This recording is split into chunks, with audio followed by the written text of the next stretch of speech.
Donc bonjour à tous. On se présente. Donc Emmanuel Payot et Quentin Lambert. Nous sommes donc responsables à la Fondation AMIPI. Donc moi je suis responsable et coordinateur des usines de montage et en même temps responsable du site du Mans. Et Emmanuel est responsable du site de Tours.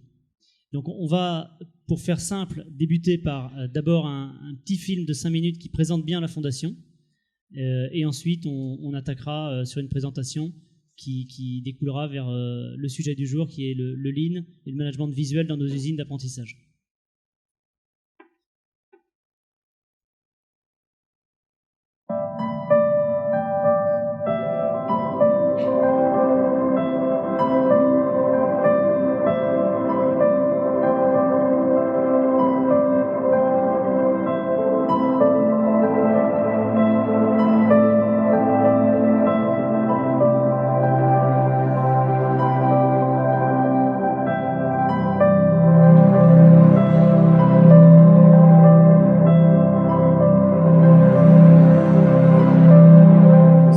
Beaucoup plu, monter les faisceaux et tout ça.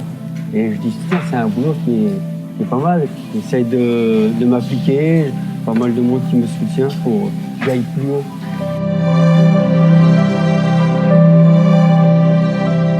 Ce qui me fait progresser à la Fondation, c'est le fait que les chefs aient confiance en moi.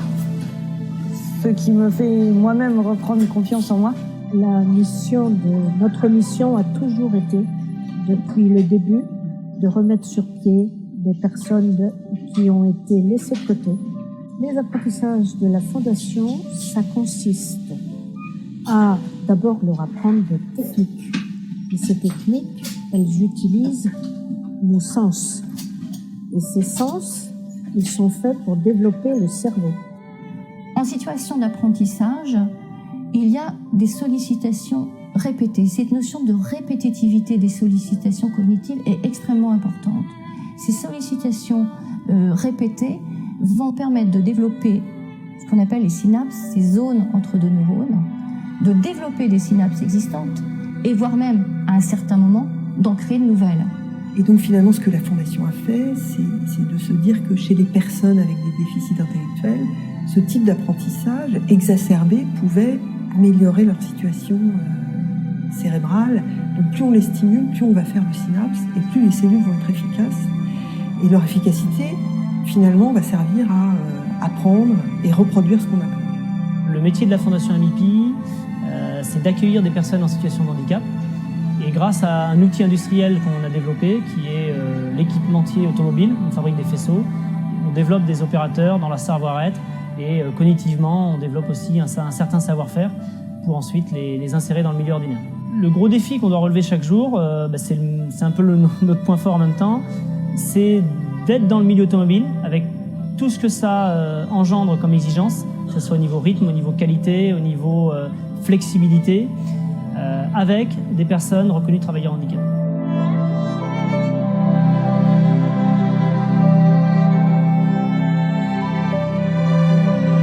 Le défi qu'on a à relever, nous, tous les jours ici, c'est l'industrie. Donc, monter des faisceaux en termes de quantité et de qualité pour livrer tous les jours les clients. Le deuxième défi que nous avons à relever, c'est travailler avec nos opérateurs sur l'insertion. L'entreprise ordinaire qui souhaite intégrer un opérateur de la Fondation AMIPI a pour témoignage nos ambassadeurs entreprises ordinaires qui ont déjà intégré un collaborateur de la Fondation et qui sont nos meilleurs ambassadeurs.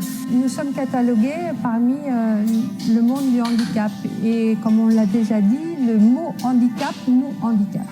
Les entreprises, si elles embauchent des salariés qui sont de chez nous, vont trouver des salariés compétents, motivés et fidèles.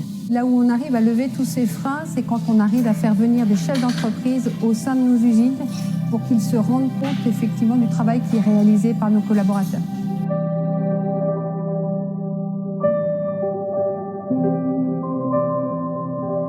La vision que la Fondation a est celle que Maurice Vabre lui a transmise, à savoir qu'une société ne peut se développer que si on permet aux gens les plus fragiles, et en particulier à ceux atteints de handicap cognitif, de se développer en apprenant. Et c'est en cela qu'il a développé des usines qui sont un fabuleux moyen pour développer des apprentissages, c'est-à-dire la répétitivité des apprentissages, et ainsi de permettre aux gens de gagner leur autonomie. Mon rêve serait qu'en finale, sur chaque ville de 50 000 habitants, sur tous les territoires en France, une usine du type de la MIPI, c'est-à-dire une usine avec 100 postes, puisse servir à accueillir des publics fragiles, leur permettre de se développer en apprenant, de s'insérer dans des entreprises ordinaires, et puis, bien évidemment, de faire la pédagogie de ce modèle auprès des autres acteurs de la vie économique du territoire. Derrière les combats de la MIPI, c'est toute une vision de la société qui est en jeu. Alors qu'on voit bien que les ordinateurs, les machines envahissent toute la sphère du travail, il est important que les hommes et les femmes, et en particulier les jeunes, puissent en débattre et faire en sorte que chacun puisse trouver sa place dans le monde du travail, et ainsi son autonomie, et ainsi sa place dans la société.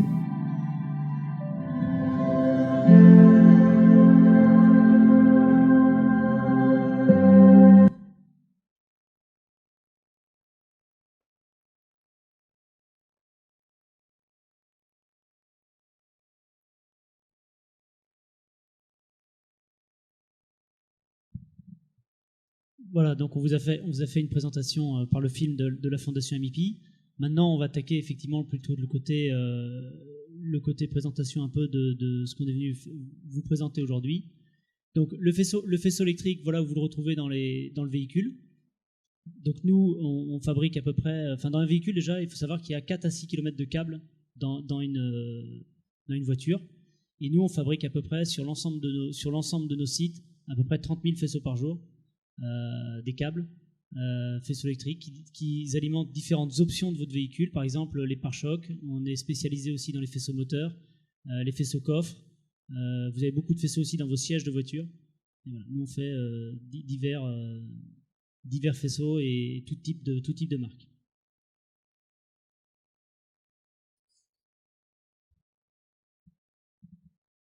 Nos clients industriels, les plus connus, Renault, Peugeot, etc., mais également tout ce qui est équipementier. Donc ça vous donne un peu une image de nos différents clients. Les types de voitures pour lesquelles nous travaillons, alors on a mis quelques exemples, puisqu'on travaille aussi bien pour Peugeot que pour Renault ou pour Opel, etc., donc sur tout type de faisceau. Aujourd'hui, quelques résultats. En fait, la fondation existe depuis 1965, donc on travaille avec 750 salariés sur 6 sites. La particularité de nos opérateurs, c'est qu'ils ont tous une reconnaissance travailleurs handicapés et plutôt, vous l'avez compris dans le film, avec des problèmes cognitifs, donc des problèmes d'apprentissage. 33 millions de chiffres d'affaires et un peu plus de 8 millions de faisceaux réalisés dans l'ensemble de nos usines. Lieu des usines, dans le Grand Ouest, Le Mans, Blois, Tours, Angers, Cholet et Nantes. On a notre usine de coupe qui nous livre en fait l'ensemble des usines et une usine de montage également à Sainte-Luce aujourd'hui. La particularité de la fondation, c'est que aujourd'hui, elle existe grâce en fait à Monsieur Vendre, puisqu'elle s'appelle Bernard Vendre. Monsieur Vendre, père de Bernard, a rencontré des difficultés avec son enfant qui était trisomique, qui n'ont pas pu scolariser, parce que l'éducation nationale, à l'époque, dans les années 60, lui a dit c'est pas possible de scolariser, n'est pas capable d'apprendre. Et ils ne sont pas restés sur ce fait-là ou ce tir-là. En fait, monsieur et madame Vendre ont donc travaillé avec leur fils. Ils connaissaient bien le docteur Robert Debré et sont aperçus que s'ils donnaient des apprentissages qui étaient conformes, où en fait ils consolidaient les apprentissages de leur enfant, il était capable d'évoluer. Et donc finalement, une intuition familiale personnelle a permis en fait de créer la fondation ce qu'elle est aujourd'hui. Toutes les fondations, désormais, si on donne en fait des activités qui sont à la hauteur ou au niveau de la personne et qu'après on le fait avancer, comme avec nos enfants aujourd'hui en termes d'apprentissage, n'importe qui était capable d'apprendre. Aujourd'hui, on sait que c'est vrai, ça s'appelle la plasticité neuronale. Et en fait, Kandel, qui a eu le prix en 2000, c'est ce qu'il a montré. Non pas qu'on doit avoir beaucoup de neurones, mais en fait que des apprentissages ciblés permettaient des connexions synaptiques. C'est-à-dire que c'est les connexions qui sont entre les neurones qui sont importantes. Donc en fait, fort de tout ça, c'est là-dessus que nous avons fondé l'ensemble de nos apprentissages dans nos usines, puisque nous travaillons aujourd'hui qu'avec des adultes. Donc dès le recrutement, on fait une appréciation croisée. Ce qu'on cherche à faire tout au long de la vie du salarié dans nos usines, hein, c'est l'organisation dans l'espace, la mémoire visuelle et la coordination complexe, qui sont les 3 compétences indispensables en fait pour tenir l'ensemble des métiers finalement de main-d'œuvre, quels qu'ils soient. Donc, quand on teste nos salariés quand ils vont arriver, ça nous permet en fait de mesurer sur quel type de poste on peut les mettre, puisque nous avons par usine une centaine de salariés, donc autant de postes, et avec des niveaux de complexité différentes. Du coup, en fait, ça nous va permettre de mettre les opérateurs qu'on a testé en fait leur capacité, non pas compétence, mais leur capacité d'apprentissage de demain. Et donc, du coup, les apprentissages, on va utiliser l'industrie comme support d'apprentissage, et en fait comme objectif final l'insertion dans le milieu classique. Nous travaillons donc aujourd'hui avec des scientifiques, puisque l'idée de la Fondation est essayer de montrer que nos intuitions sont véridiques, et donc on travaille avec Madame Pamela Benda, qui elle est spécialiste de la mémoire, et donc on veut montrer que les systèmes d'apprentissage et les systèmes de mémoire sont corrélés, et donc on veut essayer de montrer comment nos apprentissages permettent de développer la mémoire et les apprentissages. Donc par des données scientifiques. Donc on est tout au début, hein, c'est-à-dire que les opérateurs qui vont rentrer chez nous, avant même de commencer à toucher un seul faisceau, un seul boîtier, on fait une première mesure, et puis 10 jours plus tard, 3 mois, 6 mois, 3 ans. Donc l'idée est donc on aura des résultats tangibles réellement dans maintenant 2 ans et demi, 3 ans. La deuxième personne avec qui nous travaillons, c'est Madame Pascale Toscani, qui est responsable du GREN. Le GREN, c'est le groupe de recherche de neurosciences et d'éducation. Sa spécialité était de travailler auprès d'Éducation nationale pour introduire les neurosciences dans les apprentissages. Quand nous l'avons rencontré, finalement, on s'est dit que peut-être on pourrait travailler également là-dessus, sur les neurosciences, dans les apprentissages dans nos usines. Donc il y a un groupe en fait d'encadrants qui ont travaillé avec Pascale Toscani pendant un petit peu plus d'1 an. Une formation en est sortie, un programme de formation en fait à destination des opérateurs qui travaillent surtout sur l'estime de soi et la confiance en soi. C'est la première raison pour laquelle les opérateurs n'arrivent pas à travailler, c'est d'abord la mauvaise image qu'ils ont d'eux-mêmes et du coup ils n'ont pas confiance. C'est ce que disait une des jeunes en fait, en disant à partir du moment où elle a commencé, on a pu lui faire confiance, on a dit mais si tu es capable de faire, elle a pu avancer. De la même manière, on est maintenant sur le 2e année de travail avec Pascale Toscani. On pense que d'ici 1 an et demi à peu près, il y aura une publication justement sur les résultats liés à ces apprentissages-là. Le dernier scientifique avec qui nous avons travaillé, c'est professeur Ogorian. Lui, il est neuropsychiatre et il n'avait travaillé qu'en clinique toute sa vie. On l'a rencontré il y a 2 ans maintenant. On l'a invité à venir rencontrer nos opérateurs dans nos usines pour qu'ils se rendent compte en fait du travail. Et une des phrases en fait qu'il a vu, ce qu'il a pu voir chez nous, c'est qu'en fait on a un modèle d'apprentissage mais du type compagnonnage. C'est-à-dire qu'en fait nos opérateurs apprennent auprès d'autres opérateurs les gestes. Ce matin, on parlait en fait des mains, hein, effectivement, ça s'appelle l'homo faber. Et en fait, on a de la mémoire au bout des doigts. Et en fait, c'est ça qu'on montre, c'est-à-dire qu'un opérateur, quand il arrive, il observe d'abord l'autre. Et parce qu'on a des neurones miroirs, en fait, on a l'impression de faire. Si j'ai soif et je bois un verre d'eau, vous êtes tous en train de boire un verre d'eau en même temps que moi. Parce qu'en fait, vos synapses, en fait, ils vont faire comme si je faisais. C'est ce qu'on appelle le neurone miroir. Et là, c'est la même chose, en fait. Donc, nous, on travaille là-dessus. C'est-à-dire que quand un opérateur arrive, ce n'est pas nous, les encadrants, forcément, qui nous montrons comment il faut travailler, mais c'est son collègue qui va lui montrer. Et donc, le collègue, qui est plus ancien, devient le modèle parce qu'il a des compétences, parce qu'il est bienveillant, et il a envie de transmettre, et surtout que chez nous, il n'y a pas de rivalité. On est tous au même niveau. Et du coup, c'est comme ça qu'on peut avancer tous ensemble.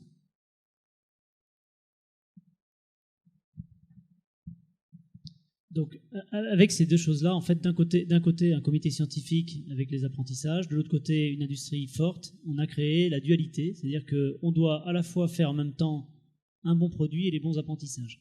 Et c'est là où nous, le Lean, quand on a commencé à mettre en place le Lean, donc ça fait maintenant 3-4 ans, on l'a mis, mais vraiment en format apprentissage, pour que ça ne soit pas du Lean fait par les encadrants, mais que ça soit du Lean au quotidien, géré par les opérateurs.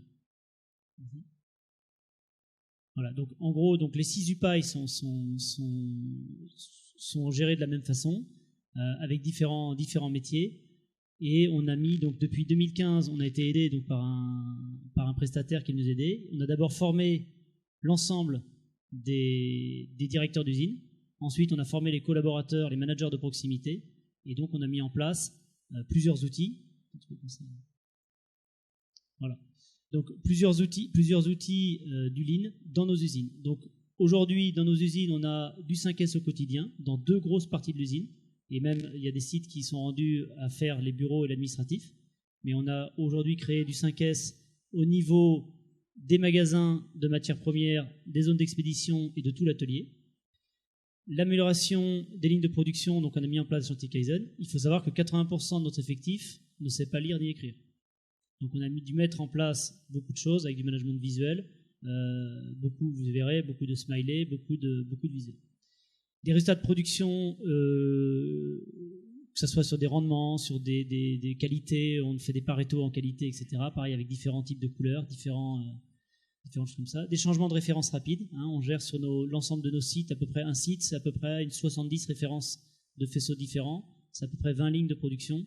Et un site, c'est entre 100 à 150 opérateurs et que 7 encadrants.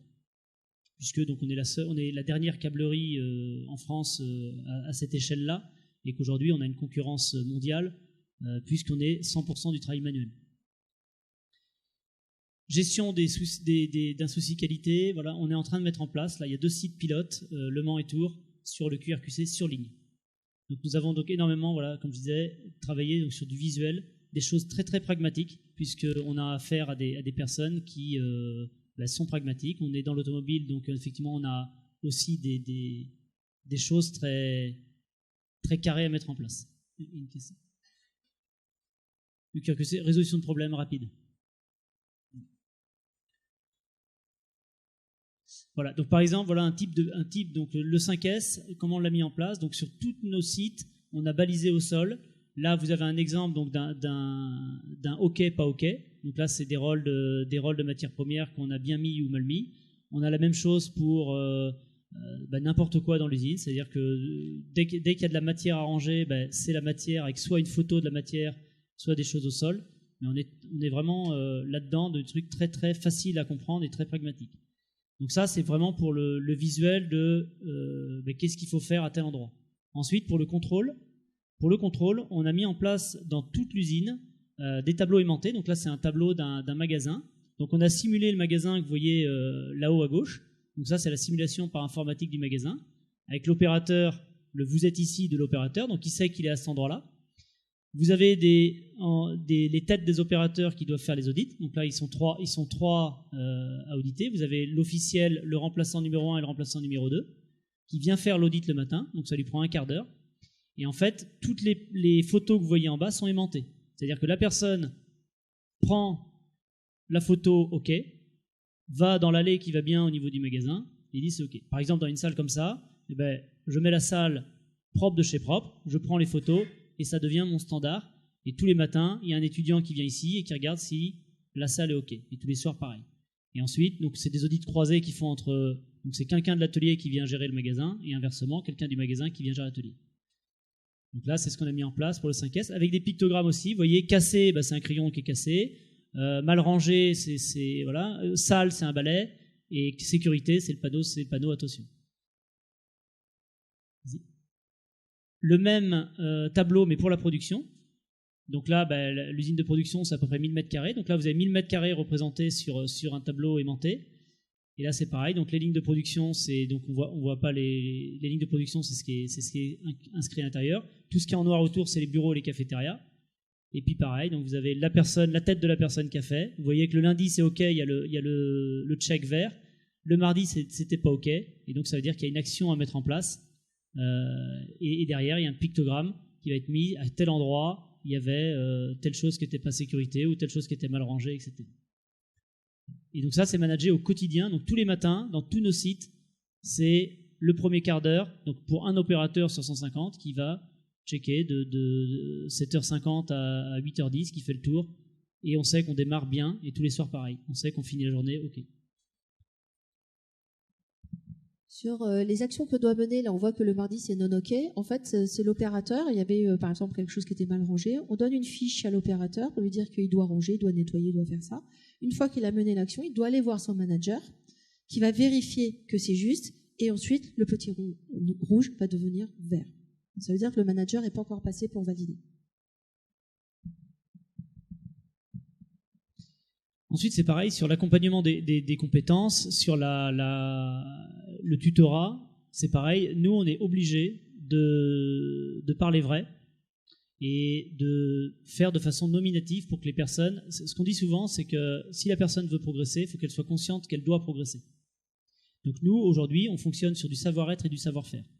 Aujourd'hui, quand on insère dans le milieu ordinaire nos opérateurs, la chose principale, c'est le savoir-être. Le savoir-faire, toute entreprise va nous dire « oui, mais nous, vous inquiétez pas, on va les former en interne ». Par contre, sur le savoir-être, là, à un moment donné, on ne peut pas les former en interne et c'est souvent ce qui est bloquant. Donc, à un moment donné, soit on ne se le dit pas et donc on n'avance pas, soit on se le dit et on avance. Et ben nous, on est capable de se le dire avec nos opérateurs. C'est aussi là où on a une force et un contrat moral avec eux. C'est-à-dire que sur la concentration, on est capable de dire, là on voit Dorian par exemple, Dorian, on est capable de dire au début, tu as un gros manque de concentration, à l'heure actuelle, tu ne peux pas rejoindre le milieu ordinaire vu ton manque de concentration.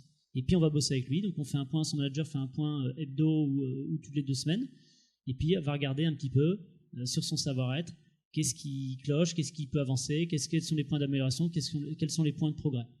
Et à gauche, vous voyez, ça par contre c'est tout le savoir-faire, qui est très spécifique en fait à l'entreprise, puisqu'il va savoir faire ça, mais s'il est, par exemple, si tout dans le vert sur le savoir-faire, qu'il est hyper bon à la MIPI, par contre, dans le savoir-être, il a des piles qui ne sont pas du tout remplies. Il ne pourra pas rejoindre le milieu ordinaire dans telle et telle boîte.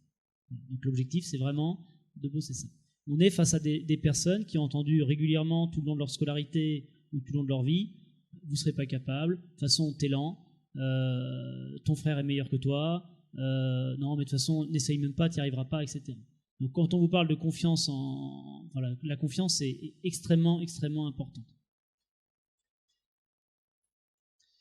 Là, c'est ce matin, on parlait d'autonomie. Nous, l'autonomie, c'est aussi ça. C'est-à-dire qu'aujourd'hui, c'est des gens qui ont beaucoup, beaucoup de mal à repérer dans le temps et dans l'espace ce qu'ils ont à faire. C'est comme un petit peu des enfants, c'est-à-dire que vous leur donnez une tâche et après, qu'est-ce que je fais ? Bon, vous leur redonnez une tâche, qu'est-ce que je fais maintenant ? Etc. Donc nous, on leur cartographie l'ensemble de leurs tâches qu'ils ont à faire dans le « à faire le matin ». Donc par exemple, si on regarde Didier, Didier, en haut, en jaune, voilà tout ce qu'il a à faire dans la journée. Là... Donc c'est des aimants, hein, c'est des choses avec des aimants. Donc là, c'est sur des postes de magasinier, donc c'est des personnes qui savent lire. En cours, c'est ce qu'il est en train de faire. Donc en cours, on voit bien qu'entre Didier, Ludovic et Quentin, ils sont en train de faire des choses. Terminé, ils ont terminé. Et après, derrière, il y a le contrôle. Pour, par exemple, Ludovic, voilà, il a des contrôles à faire. Et ça, dans leur journée, ça va leur permettre d'une part, cartographier leur temps, savoir où est-ce qu'ils en sont, et savoir s'ils ont du retard, pas du retard, etc. Il y a beaucoup d'entre vous qui bossent avec leur messagerie, qui bossent avec leur portable maintenant, etc. Eux, aujourd'hui, ils ont besoin aussi de savoir s'ils sont en retard, en avance sur des postes connexes. Sur des lignes de production, c'est assez facile parce que c'est le flux qui fait que savoir si on avance en retard. Sur, par contre, des postes connexes, où là, on n'a pas spécialement de flux, on met ça en place. Là, c'est résolution de problèmes entre le magasin et l'atelier. Donc là, par exemple, avant, on n'était que dans l'impression. Donc j'ai l'impression qu'il manque ci, j'ai l'impression qu'il manque ça. De toute façon, c'est le magasin qui fait jamais son boulot sur les approvisionnements, etc.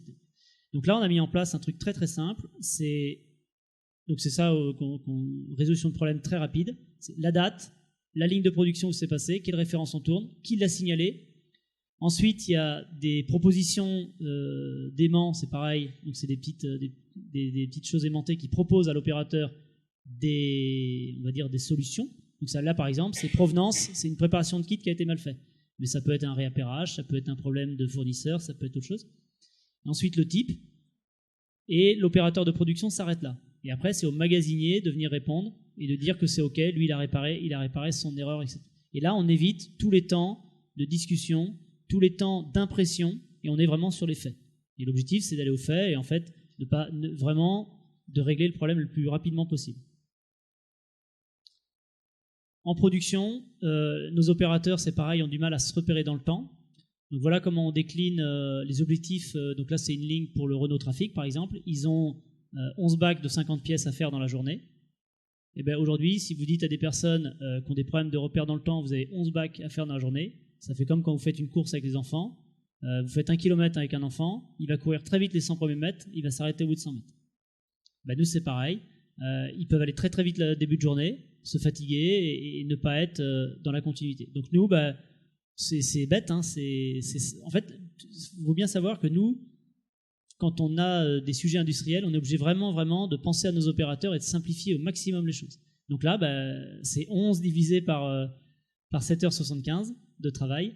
Et on arrive à peu près, donc voilà, à 9h s'ils sont à un bac, ils sont dans les clous, à 10h s'ils sont à 2 bacs, ils sont dans les clous, etc. Et quand ils ne sont pas dans les clous, ben on met un petit triangle, et puis ils savent qu'il faut accélérer. Et maintenant, on bosse aussi avec des lumières, et c'est eux qui se mettent, donc ils ont une lumière vert quand tout va bien, orange c'est qui commence à être en retard, et rouge c'est qu'il y a un problème qualité ou un problème maintenance. Il faut savoir que c'est des lignes à peu près qui vont de 2 à 20 personnes, on a des lignes jusqu'à 20 personnes qui sont pilotées par des opérateurs reconnus travailleurs handicapés, qui ont un peu plus de bouteilles et qui ont un peu moins d'handicap que les autres, mais qui managent ces tableaux-là. Ça, c'était un chantier Kaizen qu'on a fait avec des opérateurs. Donc, les opérateurs sur cette ligne de production montent un faisceau par choc. Un faisceau par choc, quand on fabrique un faisceau par choc, on vous doit 15 ans que ça fonctionne, que le faisceau fonctionne. Et le faisceau par choc est soumis à l'eau et au gravillonnage de façon énorme. Donc là, on avait fait un chantier Kaizen pour tout ce qui est système de couleur de gaines, puisqu'il y a à peu près une trentaine de gaines sur ce faisceau-là. Donc il y en a en haut, au-dessus et sur le côté, on ne les voit pas. Et donc l'opérateur, il sait que sur la jaune, il met la jaune. Et ça vient d'eux. C'est-à-dire qu'on les a mis dans un bureau. On a beaucoup travaillé avec eux. Donc c'est des choses très importantes pour eux, que ça vienne d'eux. Voilà. Donc ça, c'est des idées qui venaient d'eux, de mettre de la couleur, de mettre des numéros. Relever des défauts, donc c'est pareil, relever des défauts, on bosse par des Pareto, des codes couleurs et nominatifs aussi. Et ça, c'est un tabou dans certaines entreprises, mais nous, ça ne l'est pas. C'est-à-dire que nous, ils ont besoin de savoir qui a fait l'erreur pour que ça s'améliore. Le premier truc qu'ils demandent quand on a une alerte, c'est ça. Il y a une alerte, client, qui est-ce qui l'a fait? C'est pas une ligne, il faut qu'il y ait, parce que c'est comme ça aussi qu'ils veulent s'améliorer, et nous, c'est comme ça qu'on les fait s'améliorer. Les chantiers SMED. Chantier SMED, c'est pareil, problème de lecture-écriture. Vous savez, dans l'automobile, c'est beaucoup d'écriture, beaucoup de codes barres, de Galia avec des numéros à rallonge. Nous, on est obligé de simplifier, et ça veut dire, si vous cherchez un fil orange, au lieu de savoir que le fil s'appelle 502 13 27, vous voyez tout de suite le fil orange où il est. Voilà. Et vous voyez, c'est très très simple, hein, mais en fait, ce qui est très dur, c'est de faire de la simplicité. Et pareil, voilà, les checks démarrage du matin. Donc, beaucoup d'entreprises travaillent avec des listes énormes de feuilles. Nous, les checks du matin, voilà. Donc, savoir si la première pièce de Monsieur Pelletier sur sa ligne est OK, c'est OK. Monsieur Fardeau, voilà, il avait des soucis pour démarrer sa ligne. Il a mis 2 croix parce qu'effectivement, il y a eu un souci sur sa ligne de démarrage. Et donc, en fin de journée, c'est exactement pareil. En fin de journée, ils mettent des OK si c'est OK. Le manager, il n'a plus qu'à les contrôler. Faire du picking de temps en temps pour vraiment faire son contrôle. Et voilà comment on fonctionne. Voilà, les futurs projets là, pour 2020-2021, donc c'est mettre des QRQC maintenant par ligne. On a 2 sites pilotes, donc Le Mans et Tours. Et puis, on va partir aussi, les documents que vous avez vus, on va tenter de les digitaliser sur des écrans maintenant tactiles pour que les opérateurs aient aussi accès à ces écrans. Donc l'objectif, c'est à la fois d'améliorer notre process industriel, mais à la fois d'améliorer l'apprentissage de nos opérateurs. Et quand ils arrivent dans le milieu ordinaire, dans n'importe quel groupe, qu'ils ne soient pas complètement déconnectés de ce qu'ils font dans le milieu ordinaire. Vous allez parler à nos opérateurs de 5S, ils savent de quoi on parle. Le Kanban, ils savent de quoi on parle. Le SMED, ils savent de quoi on parle, etc. Ils ont des notions industrielles fortes.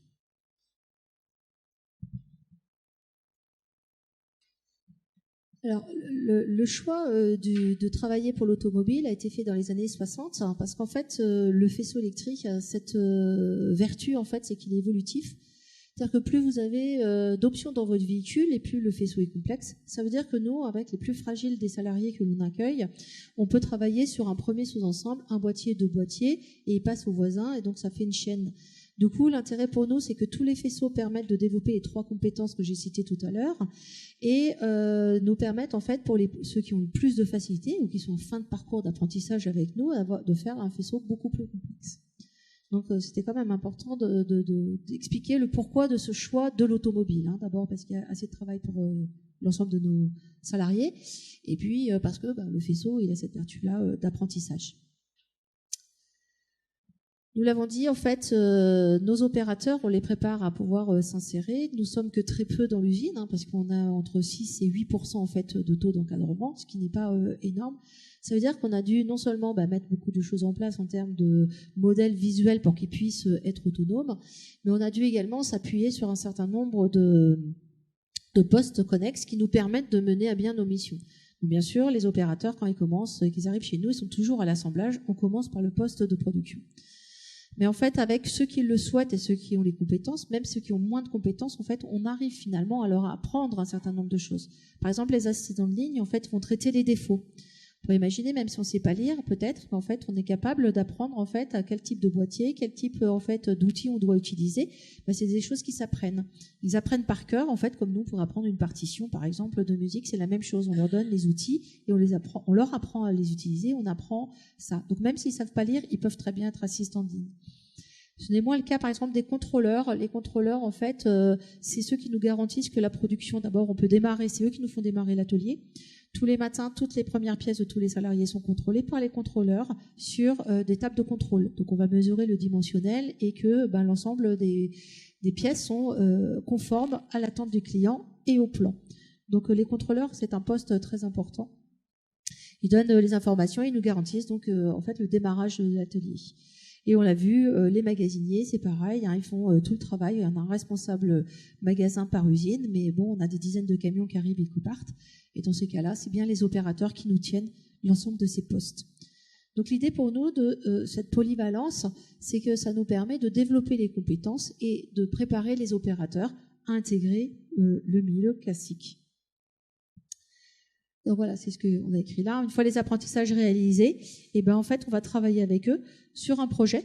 Chaque opérateur a un projet, doit avoir un projet accompagné par un encadrant, et donc il va discuter pour essayer de rentrer dans le milieu ordinaire. Alors notre processus, il est très facile. 1, 2, 3, insertion. 1, le stage. Donc on rencontre des entreprises et en fait pour valider un candidat ou que le candidat valide également un milieu classique, on les met en stage. Ensuite, on propose une mise à disposition qui va de 1 mois à 3 mois, par exemple dans une entreprise, en moyenne 3 mois à la fondation. Et au bout de 3 mois, l'entreprise d'accueil, elle a eu le temps de mettre en place ses apprentissages, peut-être une formation pour un CACES ou des choses comme ça, ou habilitation électrique. Et ensuite, c'est une intégration en CDI dans l'entreprise d'accueil.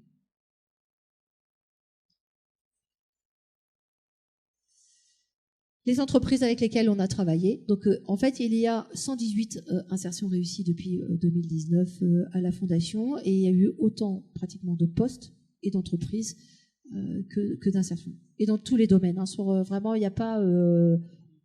c'est pas dans l'automobile, hein, puisqu'on est les derniers. Donc, voilà, on travaille un peu alors Michelin, mais c'était pas sur les faisceaux, par exemple. Hein, c'est pareil, Fevlet, c'est pas non plus sur les faisceaux qui ont été intégrés les salariés, mais sur le magasin, par exemple, ou sur le montage des portes. Donc, c'est... Voilà, des postes souvent des métiers de main-d'œuvre. Pour nous, la finalité, effectivement, c'est que les opérateurs doivent accéder à une reconnaissance et une autonomie sociale, ce qui est super important. Les entreprises qui accueillent peuvent valoriser leur RSE. Et puis, du coup, pour l'État, ça désengage en fait des lourdes dépenses sociales, puisque le salarié n'aura pas de AH et puis il travaillera dans le milieu classique, quoi. Donc finalement, c'est un défi pour la société globale qui est gagnant-gagnant. C'est la valorisation. Il faut savoir qu'aujourd'hui, on décerne quelques prix sur la RSE et pour l'insertion et pour les entreprises. Donc la question, dans votre entreprise, c'est pour quand l'insertion, bien sûr. On propose des visites dans nos UPAI, unités de production d'apprentissage et d'insertion. Donc nous sommes 6 sur le Grand Ouest. Et mercredi prochain, il y a une remise des médailles à l'UPAI de Tours. Donc je vous laisserai aller voir sur notre site pour vous inscrire pour ceux qui seraient intéressés, rencontrer des entreprises, rencontrer les parcours en fait de nos opérateurs pour montrer comment ils ont réussi en fait l'insertion. Donc il y a 9 salariés qui vont recevoir une médaille. Merci de votre attention.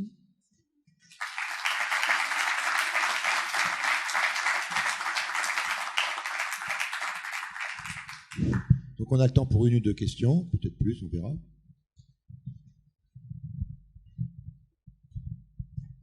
Alors déjà, je veux vous dire félicitations. Ce que vous faites, c'est juste, enfin, je suis impressionnée réellement. Vous arrivez à faire des choses où nous, dans l'entreprise où on est, on n'a pas de collaborateurs en situation de handicap, mais on n'arrive pas à faire les choses aussi bien. Franchement, les photos que vous avez montrées, moi, je suis épatée, quoi. Réellement. Alors là, je vous fais un grand bravo. Merci. Merci. Et pour ma question, c'est en fait les collaborateurs que vous accueillez. En fait, c'est vous dites que vous accueillez que des adultes. Ils viennent d'où? Ils viennent des cursus normaux, des cursus intégrés, pas intégrés? Alors, ils viennent vraiment. Enfin, quand on parle d'handicap cognitif et d'handicap mental, c'est très très large. Il faut savoir que on va de maladies assez connues comme la trisomie, l'autisme, mais on va jusqu'à des gens qui n'ont pas d'handicap en fait en soi, mais on a des anciens enfants battus, on a des gens qui ont des parcours de vie très délicats, on a des gens aussi comme vous et moi qui ont fait des AVC, on a des accidentés de la vie, des accidentés de la route, qui ont perdu des savoirs, qui ont perdu voilà. Il y en a qui aussi ont des difficultés cognitives, mais aussi physiques. On a des personnes avec des amputés ou des gens comme ça.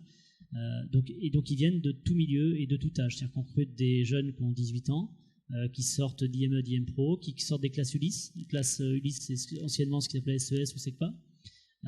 On a aussi des personnes qui ont été dans le milieu ordinaire à une époque et qui ont eu un parcours de vie qui se sont retrouvés là. Donc on a personnes qu'on recrute à 50 ans, 55 ans, voilà. Et ce qu'on veut vraiment, enfin, quand vous visitez une de nos usines, c'est vraiment aussi faire tomber un peu tous les a priori, les tabous qu'on peut avoir sur l'handicap.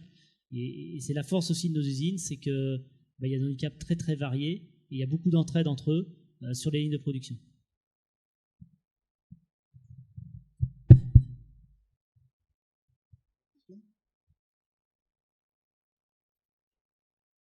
Merci beaucoup. Merci beaucoup.